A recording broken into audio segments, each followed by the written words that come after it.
Good evening, everyone. We are back live again with our second session for today on inclusive conversations with Kirti Sharma, who is a social emotional educator and founder of Sai Within. We welcome you to the Conclave, and over to you, Kirti. We are ready whenever you are. Thank you so much for the lovely introduction. I would like to thank everyone for tuning in today. Thank you so much,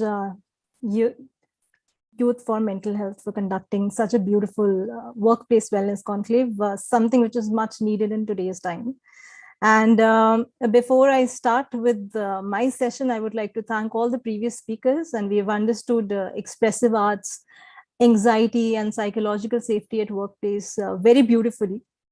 And today we will be diving into one more aspect of workplace, which is inclusive conversations. So when we're talking about inclusive conversations, this is one topic very dear to me, something which usually we may not pay a lot of attention to.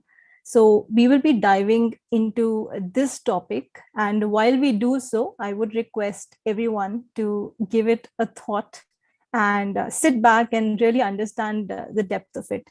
Since we are towards the end of the conclave of the session, I would like to keep this one a little simple to understand and a little light.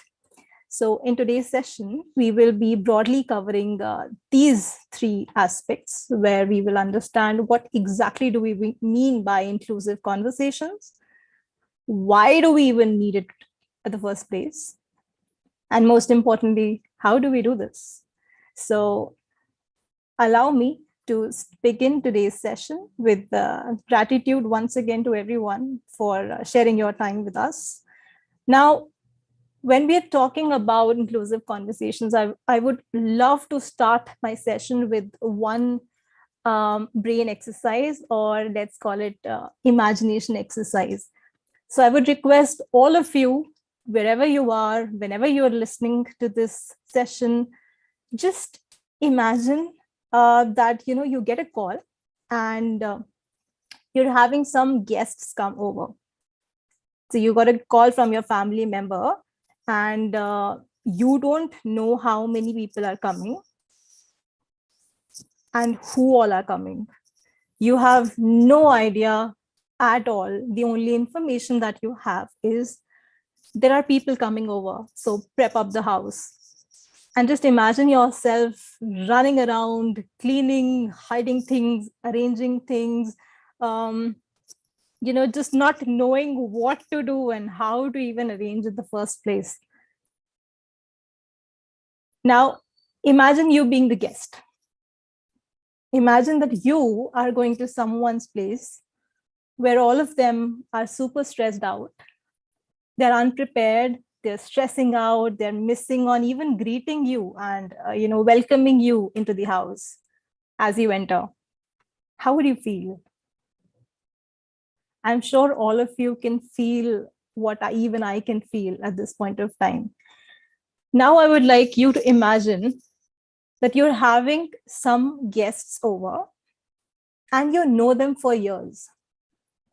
You know their nature, you know their habits, you know their preferences, you know how they would like the house to be, what they would like to eat. So you would probably arrange snacks according to their liking. Since you know them, you would love to arrange different kind of seating arrangements for all different members who are coming in. You would like to set the room temperature which is comfortable for them. And you would add a lot of comfort into your hospitality to make their experience better. So for instance, we have a toddler coming over. You would make efforts to keep your glasswares aside. You would like to make the place comfortable for the child, which would have safety equipments around and not any sharp objects. And similarly, if you have an elderly coming over, for instance, you would love to arrange a beautiful or the best ever comfortable chair for that elderly person because you want that person's experience to be good.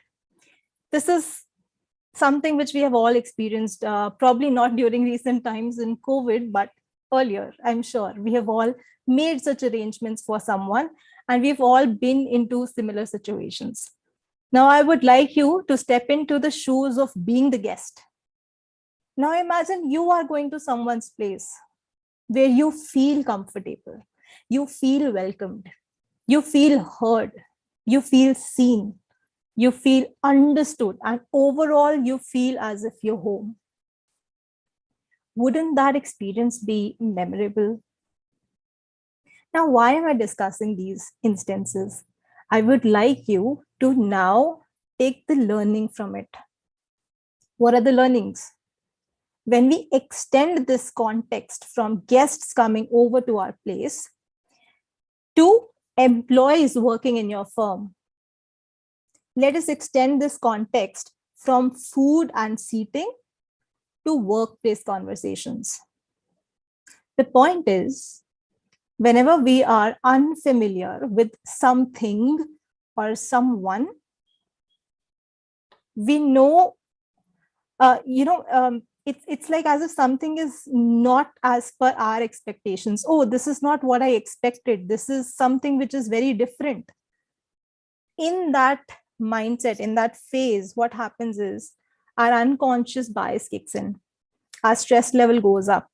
Imagine the situation of that house where it is complete chaos as to we don't know what to do.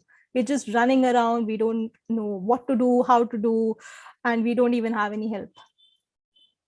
But at the same time, when we are familiar with who is coming over, we are better equipped to attend them compassionately. In the same manner, extend this idea to the workplace setting. When we know who is coming into our firm, into our organization, and if we are able to understand them better before they even step into the organizations, we are better equipped. And that makes the culture inclusive. Everyone has their own seat. Everyone feels welcomed. Everyone would have something to eat or someone to speak to, this environment of being understood, and it's for everyone. So we need to move from knowing things to doing things. We all know several things. We all know that all of our requirements are different. We all know all our friends are different. We all know all our family members are different. We all know that the employees who are working in our organization, their needs and their backgrounds are different. They come from varied ages, varied backgrounds, varied expectations. And after knowing this thing, we should also start doing something about it. So we're not only sitting by and saying, okay, I know this, but we're actually doing something about it. When we are opening our organization to people, we have to understand that there will be, the entire range of gender will be covered. There will be people who will have different marital status. We look into all these aspects a little later. But before discussing that, let's talk about the workplace setting for now. When we're talking about workplace setting, we have different types of settings inside workplace also. Like, one is a formal setting, say we are recruiting someone, or there is an instance of training and development, there is a formal event happening, etc., etc. There are interviews, or, all these things are under formal setting. Now, when we're talking about semi-formal setting, you're talking about, say, team bonding activities, team meetings, or project management tasks, or even basic lunch breaks, which include some fun moments here and there and some joking around. Here, the common thread is that we use conversations. And we use conversations in various ways. As you know, it can be written, it can be spoken, it can be formal, it can be informal, it can be verbal, it can also be non-verbal. And now when we're talking about the common thread, which is conversations, they create bridges between two people. I'm sure you would all understand the impact and power of having conversations. I need not reiterate that. So the common thread being conversations here. So now let's talk about, why do we even need inclusive conversations? We've understood, okay, we've understood the workplace landscape. We've understood a little bit about inclusive conversations. We've understood a little bit about having our own seat. Now, why do we even need this? What's the importance and what's the impact? In the previous session, I was hearing Devika mentioning about the importance of workplace, psychological safety at workplace. She's very beautifully covered all the positives of having a psychologically safe workplace. And I would leverage on her points and build on to it. Most of them are similar, because even when inclusive conversations, we're talking about inclusive conversations, we are also creating a place which is creating a sense of safety, a sense of belongingness. A person would feel, yes, I belong to this because I'm being heard, I am being understood. So I will leverage on those points and build a little further. Now, when we're talking about inclusive conversations, in simple terms, in super simple terms, it is holding a conversation in a way that everyone understands and everyone feels free to express themselves while accepting differences in people. So here, the beautiful point is, we understand the differences and then we are having the conversation. It's not as if my eyes are shut and I'm ignoring the differences or not paying heed to the differences. I understand the differences. I understand my lack of understanding in few things also. I understand how we are all different, and then we are holding the conversation. Now, when we're talking about why do we need inclusive conversations, I will, just share one simple point. We often consume a lot of space in our head to plan out how to even have a conversation with a colleague or someone for that matter. Just imagine if someone you want to speak to is from a specific religion or a specific caste or a specific gender, and you know that. So in our heads, we try to create a theme.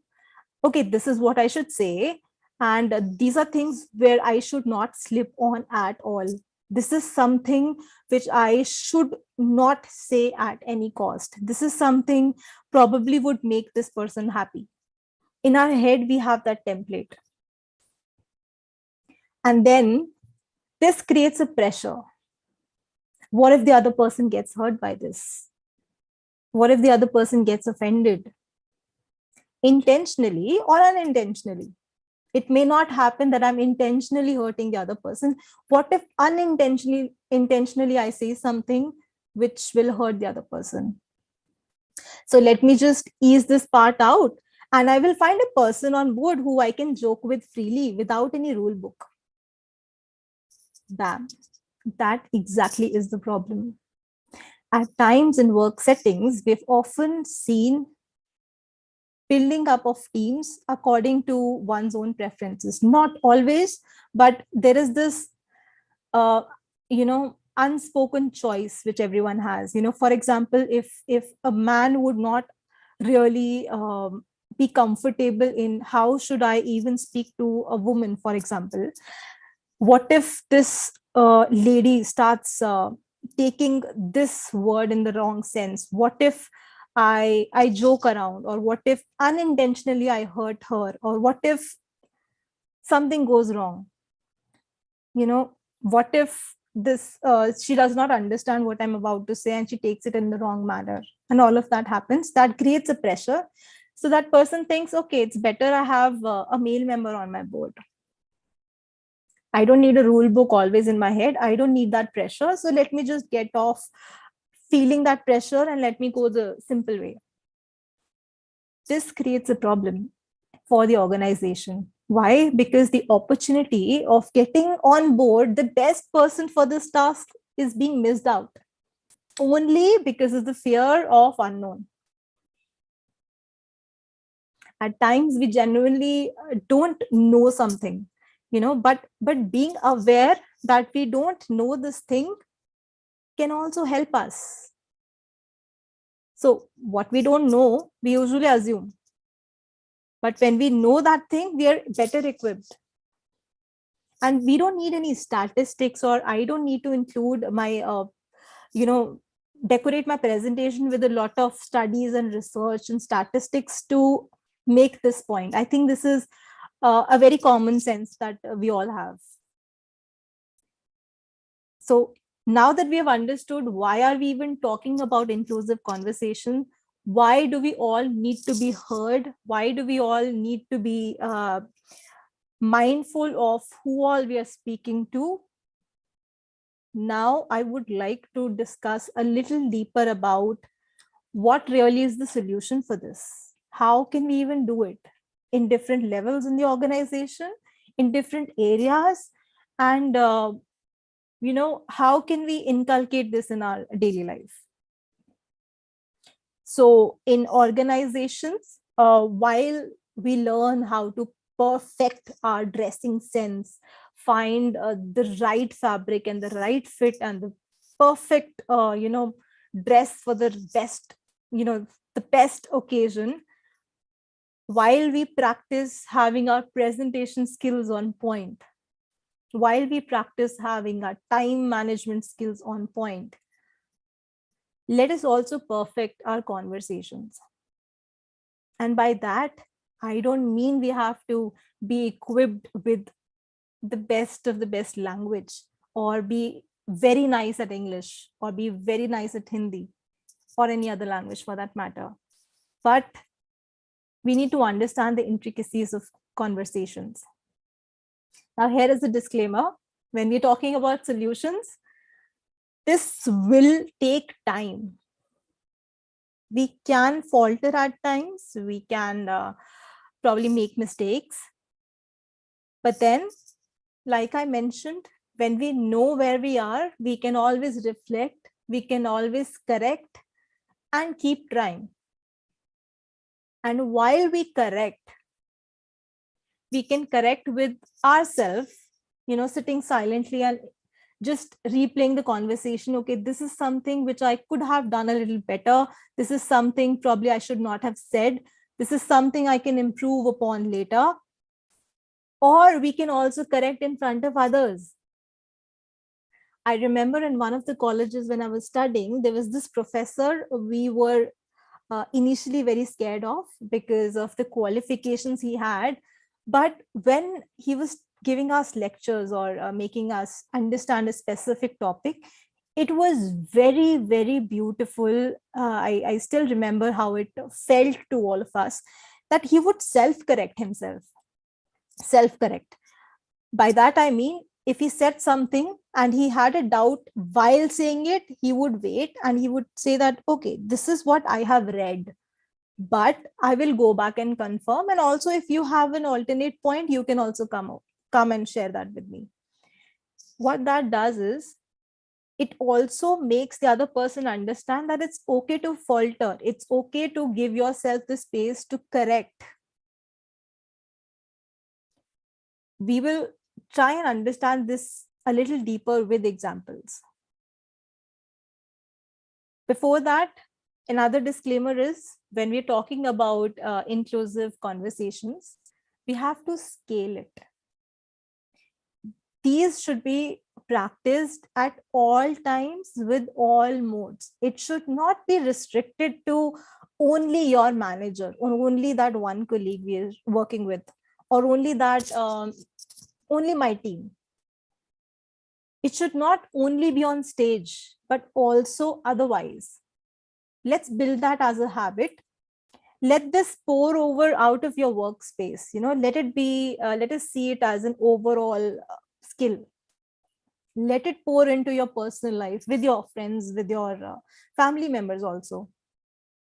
Yes, we are talking about workplace. We will stick to that only. But the idea is, whatever good we learn in one setting, we can always pour it over into other aspects. Why not? So now, when we're talking about solutions, I will quickly discuss 2 to 3 points as to what are the solutions when we're talking about how to have inclusive conversations at workplace. First simple solution which we have to understand is, see, when we're talking about work culture of the organization, we see reports, we see statistics, we see performance reports, reviews, everything. But then when we move a little, do some reverse engineering, we trickle down the effect and understand where is that coming from. Our thinking actually amplifies into just about anything and everything. It all starts from here. And I'm sure many of us would be agreeing to what I said now, that thinking impacts our words. The way we think, it impacts what we speak, how we speak. That in turn affects our behavior. That in turn affects, the attitude, the personality. Of course, we're not getting too much into it, but then now just amplify it to the organizational stage. We're talking about the culture. We're talking about the work culture, the corporate culture. So when we're talking about huge things like performance and corporate culture, let's also see the building blocks of it. We can see the entire building, entire structure standing up, but can we also see the bricks which are involved in that structure? So when we're talking about thinking, let's also check our biases. Is it really a chairman or is it a chairperson? Are you sure that that man would only have his wife as a partner? Are you sure that the person we've hired is of this specific gender? Or are we a little biased towards one sex? Are we assuming that the person we are talking to is always emotionally available? Are we checking before sharing something personal with the other person if that person has that mindset to even listen to us? While we are giving presentations, while we are in the meeting, and if we even want to joke, can we not have a common joke where everyone can laugh and not something which may trigger someone? Let's not look into the majority when we're talking about inclusive conversations. I'm sure you must, all of us have seen at least one episode of Shark Tank. They usually talk about, okay, what is your target audience? This thing should work, but this thing I don't think people will buy. Let's do business in this aspect, which will have a lot of market. So what are we trying to do? We are trying to pick in what is there as majority. But the same logic does not apply when we're holding conversations. We cannot always look into majority. Even if you have, say, 50 men in the house and probably 20 females, let's not address, the start the conversation by ladies and gentlemen. You can have a very gender neutral term. You can call them friends, you can call them colleagues, you can, when you're talking about someone's family, let's not even assume they're coming from a very happy, loving family just because they look happy. Not everyone are coming from a very well-to-do family, or not everyone has a family for that matter. We have to be mindful of all these things when we are having conversations, even at workplace, because a person who's wounded, I would exaggerate this a bit, but someone who's wounded would not want to be kicked at the same place by just about anybody for that matter. Because we have to be, when we are having conversations, we have to be very mindful of what we are saying. We assume that this man will have a wife as a partner. we assume that the lady will have a family or would have a man as a husband. We assume when we don't know things. So when we're talking about areas where we are not sure, in those areas, please stop, question, and come back to the center. Don't assume things. When we are also talking to someone about something which can be triggering, or if you're having a meeting or something, when there is something which pops up, which is something, say, a bad news or something, but be very mindful of how you're presenting that, because not everyone is in the right same mind space. And this is all the more important because right now we probably are expecting fourth wave of COVID. I'm sure we're all aware of it. But when we are getting into this hybrid model of working, and when we are trying to get to offline working modes, we have to understand that everyone is pushing themselves beyond the limit now because they want to jump onto the normal lifestyle. But understand, inside, we are all struggling with things we all have no idea about. So at organizational level, this is what something we can do at individual levels while managers are speaking to their colleagues, or there is colleague to colleague interaction, or any team meeting interactions. But at organizational level, when HRs and managers are having their planning of the entire, annual calendars are being made, what can we do there? We can choose our trainers, we can choose our motivational speakers very carefully. Because we have to understand that we are dealing with humans. We are dealing with not only that one skill set, we are dealing with the entire human. The human is bigger than any skill for that matter. So when we're targeting any specific skill, we have to understand we are not only targeting that skill, we are dealing with a human who has emotions. So whenever we are choosing anyone within the organization or from outside, be very mindful of how they're approaching their work. I would highly recommend to have psychologists and counselors on panel if possible, or have organizations who can provide that support later on. Now, when we're talking about organizations, especially these days when we have a lot of startup cultures and a lot of freelancing coming in, we're talking about millennials, and they are super great observers. They look for role models. They look for someone who does what they speak. They look for people who stand by their own words. They look for organizations who understand their mindset. So for them, especially, the fact that they have so many options, they can choose wherever they want to work. They're a little confused, so they would probably look for a space where they feel heard, they feel understood, they feel welcomed. So in those areas where we're also talking about millennials, let's also be role models wherever we are working, for that matter. It's not only about the entry level managers or mid level, or any specific level we're talking about. Whatever we are doing, we're all role models. Someone is looking up to us, someone is looking at us, or getting inspired, or just observing us, for that matter. That's something which we can do to inculcate the inclusive conversations at workplace. And the next point which I want to discuss about how we can have inclusive conversations and how we can have this element into our workplace is to familiarize ourselves with everything which is unfamiliar.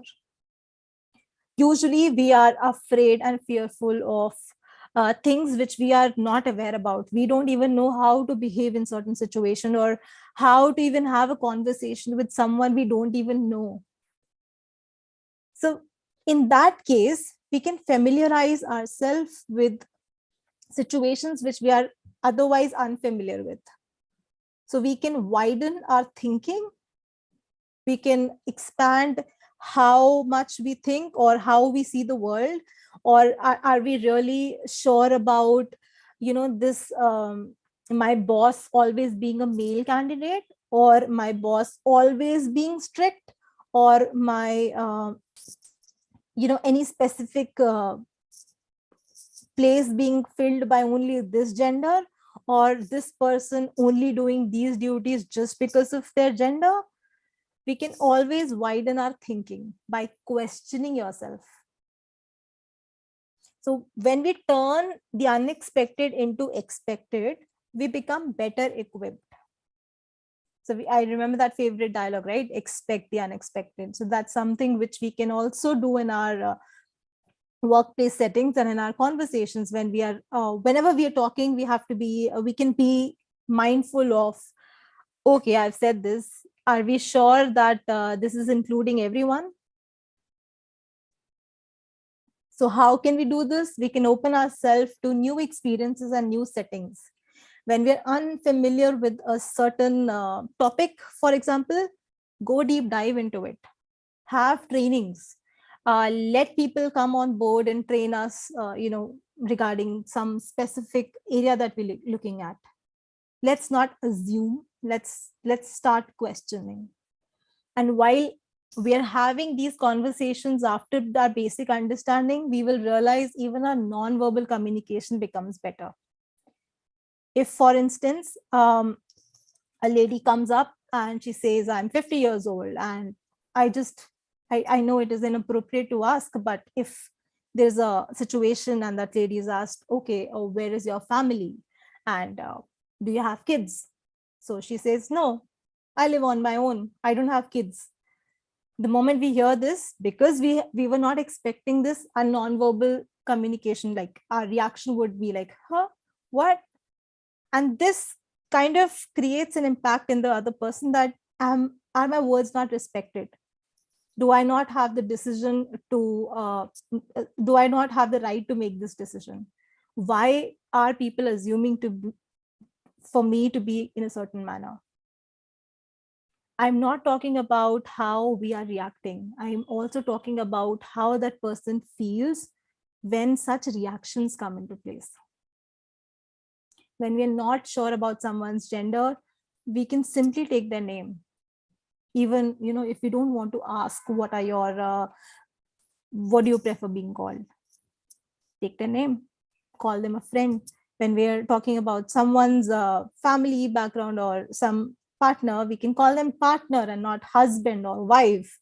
These are very basic things, and it'll come as we practice and go along, and as we step back and reflect as to what are we even saying. Just because someone is not wearing a ring or not having some signs of being married, let's not even assume that that person is not married, and vice versa. If the person is let's not assume someone's marital status, let's not assume someone's age, let's not assume someone's family background, let's not assume they're all coming from very healthy, happy families. Let's include everyone psychologically also. When we talk about diversity, inclusion, these are terms which we have all been familiar with. We're also talking about equity these days. Now, these are only terms, these are only things which stay in the documents if they're not practiced. And we have to understand, beneath this skin, we're all almost the same. Nobody had this script before being born as to, this is the place I would like to be born in, or this is the family I choose to be born in, or this is how I would like to look or sound or be, or this is how I would like my appearance to be, or this is how I would like my body to be, or my physical characteristics to be. If we did not get to choose all these things before being born, then why are we even judging each other, or why are we even assuming certain things? And while I say this, I also would like to add, let's not let go of unexamined behavior, even in casual conversations. There are a lot of instances where it has been pointed out that at workplaces, there are casual conversations at lunch break or tea breaks, or generally someone is catching up with someone, and there are a lot of conversations happening which are very judgmental, which are not in the right spirit, but they're not being addressed because they were not on official communication threads. And actions, it's difficult to take actions. I would not say they don't take actions, but it becomes difficult to take actions in these instances, because both the parties are involved. When there are jokes, everyone is laughing, and it's in that spirit. Now, can we all take charge of ourselves and also what we are hearing around? If there is someone walking into our office, and if my colleague or my friend or someone sitting besides me is making some comments about that person, can we not smirk, or can we not laugh or let it go, or can we not ignore and just take a moment to stop that person? It will go a long way, because the moment we react, we respond to a certain situation, that helps as a trigger to that person. Okay, if I laugh at that joke, that person will probably crack that joke again and again and again. But if I stop that person at that point in time, probably I will not be motivating or encouraging that person to repeat that. It can happen that that person would not understand, but then we can only do our part. If we are being a bystander to things which we don't which is not in the right spirit, then we are also equally responsible for what wrong is happening, right? And we are aware of that. But the point is, when we are moving ahead in life, we often forget these very basic fundamentals. And this session is only a reminder of the fact that we are all different. We can all leverage on each other's strengths and build a team. And when we're talking about a team, I also mean an organization, a workplace, because everyone is moving towards one direction. And we're not competing against each other. We're moving ahead together. So I would like to conclude my session on this note, that whenever we are having inclusive conversations, make it worthwhile. Be it in any setting, formal, informal, written, verbal, howsoever it may be. Make these conversations inclusive, consciously inclusive. It will take time. It will take practice. It will take a lot of reflection, questioning yourself, having the right trainers, or being trained, or being taking out time for yourself to self-educate. Okay, this is something I didn't know. Can I learn a little deeper about this? Why do I have this bias? Where is this coming from? Can I just take a moment to step back and understand, is this even right? So when we are aware of where we are heading, our conversations will become inclusive automatically. And then we will see the magic of inclusive conversations. And like it has been discussed in the previous session also, there are a lot of benefits of having the right environment where we are working in. It increases your teamwork, your efficiency, your effectiveness, your results get better, your communications, the conversations and this decision making gets better. You can rely on each other better. Your team gets, stronger, and whatever problems the organization or the team faces, they can be solved very promptly. And overall, of course, the organization will get better, and at a larger level, the world can get better and peaceful. So on that note, I would again just request everyone to imagine going to a place where you have your own comfortable seat, where you're heard, understood, and seen. Just like that, let's create the same workplace for people who are in our organization, who are working with us. And let's also make them feel heard, understood, seen. Let's build a better place. So on that note, I would like to end today's session. If there are any questions, I would love to go through them. And if there are any opinions or any suggestions, or if there's something which is coming up for someone, please do feel free to share that. And yeah, over to the organizer. Thank you so much for the lovely opportunity. Thank you so much, Kirti, for the session. We do have a couple of questions for you, so I'll read them out. The first question is, so how does communication change the work productive aspect of work? So basically the productivity aspect of work, how does like smoother, seamless communication change that? Mm-hmm. Okay. So when we're talking about productivity, we measure it in terms of are we achieving what we have set ourselves for, right? And when we are targeting that, communication is definitely the platform we stand on. If, for instance, I'm supposed to ask you to get a particular task done, and I'm just randomly calling you, not understanding that you're probably not in that mind space to quickly respond or quickly be on a call with me, and I just put it onto you, and I just assume that you should be free at this point of time. You are not even married. Why would you even be busy at this point? Simple mistake that we can do. Do you really think you would be comfortable in having that conversation with me? No.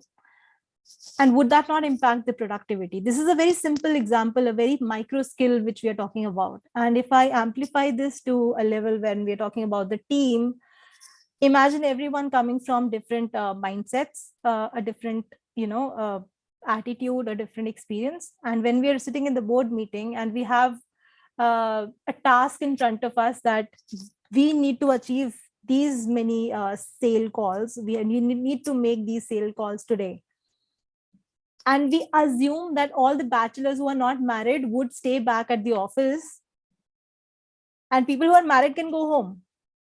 Am I not creating an unbiased? Am I not being biased?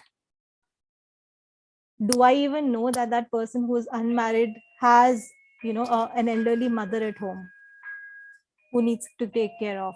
So when we're talking about inclusive conversation, we're talking about making our communication better, stepping back, being empathetic towards what we are speaking, and checking if that is even making sense. And this will definitely be, replicated in our performances and results as we move ahead. So I hope that answers the question. Yes, perfectly well.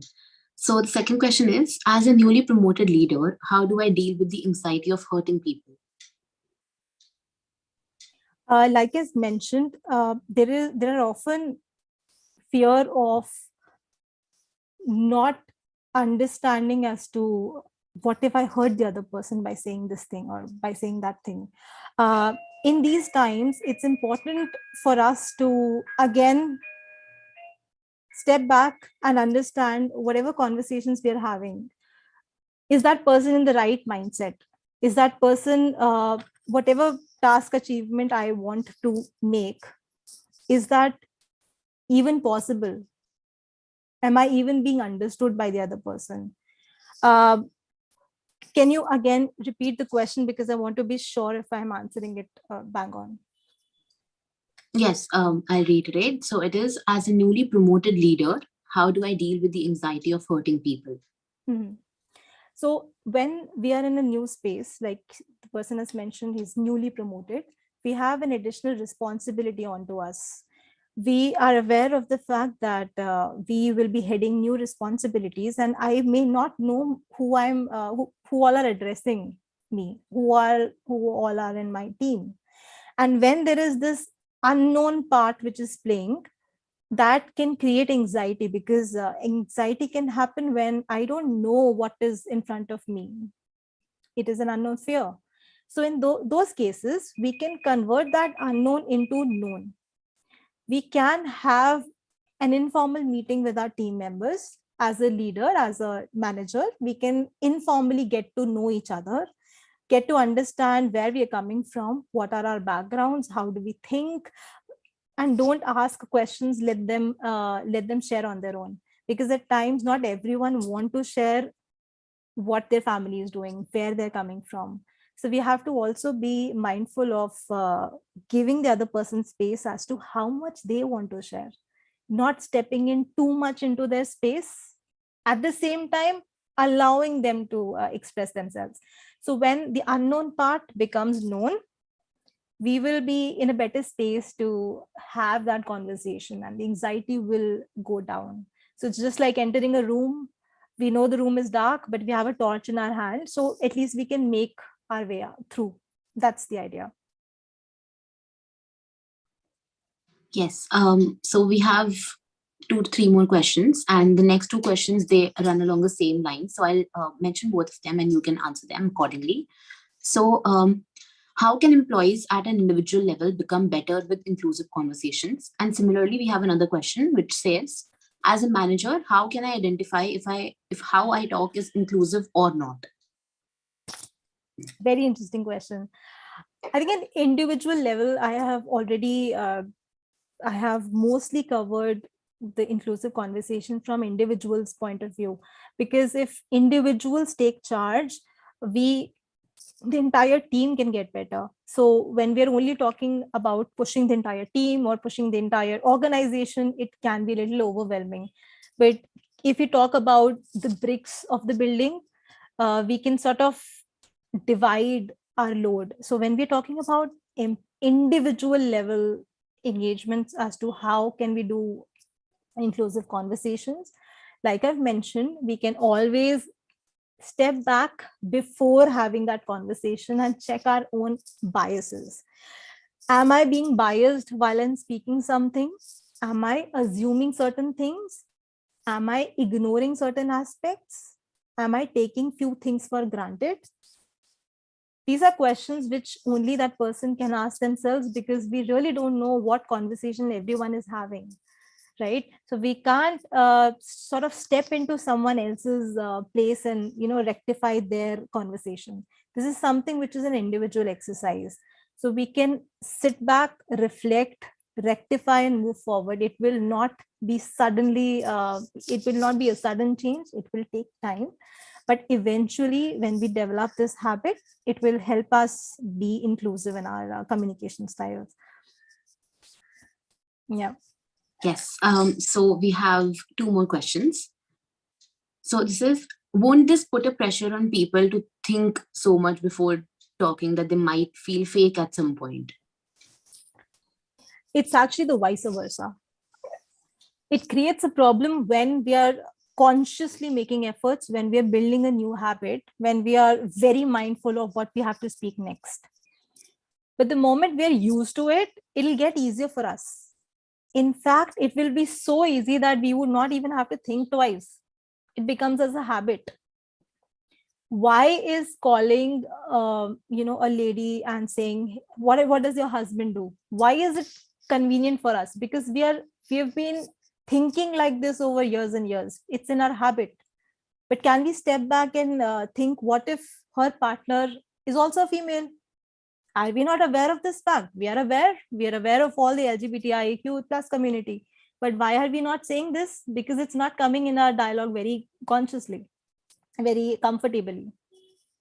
This just reminds me of one incident where when I was working in Tihar jail, we had a rule amongst all our colleagues that we will call all the students that we were teaching. We don't call them prisoners or something of that sort. We call them students. And when we are talking to them, we converse with them in Hindi. We call them aap. We never call them tu or tum. That was a simple rule which we had. Even if the person was the most mischievous one or under a very heinous crime, we would always call them aap. Reason being, we see the human in you. We don't see what you've done. We see the soul in you. We don't see, your behavior or these little aspects. They can be changed. You probably chose a little bit of that. You did not entirely choose all of that. But I see the human in you, the human in me, see the human in you. A very simple thing, the greeting which we usually do in India is Namaste. The idea is that the soul in me is saying, serving greetings to the soul in you. And if we have that mindset, it will sort of even out how, how we see the other person. It will even out our biases which we have. So I hope this helps.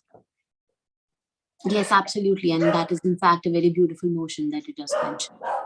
So we have the last question, which is basically built on the gist of the theme, which is that what are the ways companies create a space for more open communication? I've seen a lot of corporate trainings where they they create activities and games in a manner where everyone feels included, where they're able to express themselves, and uh, in a fun manner, in a team building manner, they're also keeping the games very psychologically safe.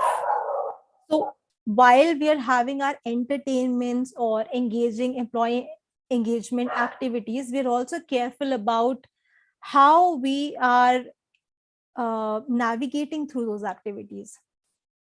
So when we're talking about all these things, it's important for us to have the basis very clear. It's not always about which activities we are conducting. It's also about how we are doing it. So the medium is very important. And when we're talking about inclusive conversations, it is like a platform. On that, we can build meetings, we can build emails, we can build engagement activities, we can build games, anything. So the basis needs to be strong. And when it is, I'm sure things will only get better. Yes. Thank you so much, Kirti, for this insightful session. It was very informative. And we have learned a lot today about the importance of inclusive and open communications in workspaces. So, with that, we come to the end of the Workplace Wellness Conclave 2022. And we will all be seeing you very soon with more interactions and conversations of the workplace and for the workplace. Thank you so much, Kirti, once again. Thank you so much. All the best to you. And thank you for conducting this wonderful